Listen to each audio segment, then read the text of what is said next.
વડોદરાના શિનોરમાં સર્વ શિક્ષા અભિયાન સામે પ્રશ્ન ઉઠ્યો છે। ધોરણ 1 થી 5ની શાળામાં માત્ર એક જ શિક્ષક છે। 5 ગામની પ્રાથમિક શાળાઓમાં એક શિક્ષકથી તે ચાલે છે। અલગ અલગ ધોરણે માત્ર એક જ શિક્ષક ભણાવે છે।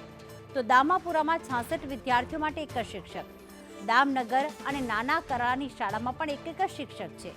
તેરસા છે, વણિયાદ છે, ત્યાં પણ એક શિક્ષકથી જ આખી શાળા ચાલે છે। 3 શિક્ષકના મહેકમ વચ્ચે શાળામાં માત્ર એક જ શિક્ષક અભ્યાસ કરાવે છે। 2023થી શાળામાં માત્ર એક જ શિક્ષક અભ્યાસ કરાવે છે।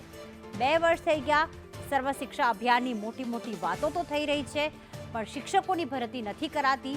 શાળાઓમાં વધુ શિક્ષકો ફાળવવા માટે સ્થાનિકો માંગ કરી રહ્યા છે।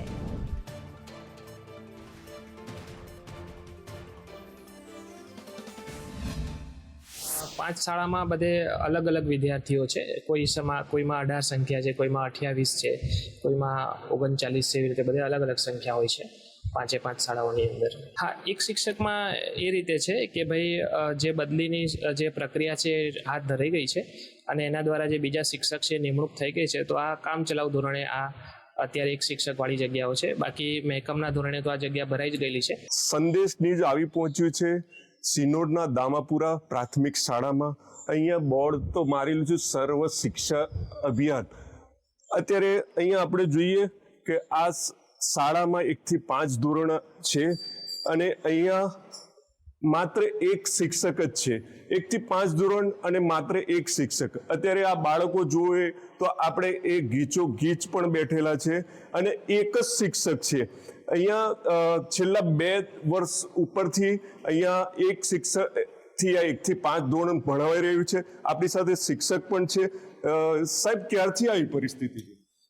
2 ઓગસ્ટ 2023થી અમે પહેલાં 2 શિક્ષકો હતા અને 2 ઓગસ્ટ 2023થી એક શિક્ષક જિલ્લા ફેર બદલી થઈ ગયા અને ત્યારબાદ ફરી ભરતી થઈ નથી। એટલે શાળામાં 3નું મહેકમ હોવા છતાં ફક્ત એક જ શિક્ષક છે। આ આપણા જે દામાપુરા ગામમાં જે શાળા છે એના શિક્ષક હતા। આપણી સાથે બીજા ગામના વાલીઓ છે, જે વિદ્યાર્થીઓના વાલીઓ છે, એ પણ અહીંયા છે અને એ પણ એમની વ્યથા બતાવશે કે આવું એમના જે બાળકો અહીંયા ભણવા આવે છે તો એમને શિક્ષણ મળી રહ્યું છે કે કેમ? હા, આપણે 2-3 વર્ષથી કોઈ શિક્ષણ નથી। એક સાહેબ છે ને છોકરા હેરાન થાય છે ભણવામાં।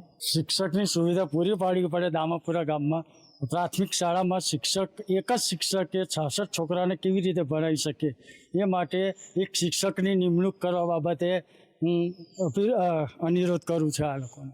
આ હતા આપણી જોડે વાલીઓ અને ગામના સરપંચ, અને એમની પણ એક જ માંગ છે કે અહીંયા જે 65 બાળકો છે, જે વિદ્યાર્થીઓ છે, એમના માટે શિક્ષણ અભ્યાસ આપી શકે એવા 2-3 શિક્ષક મેકાય તો એમને સારો અભ્યાસ મળી શકે।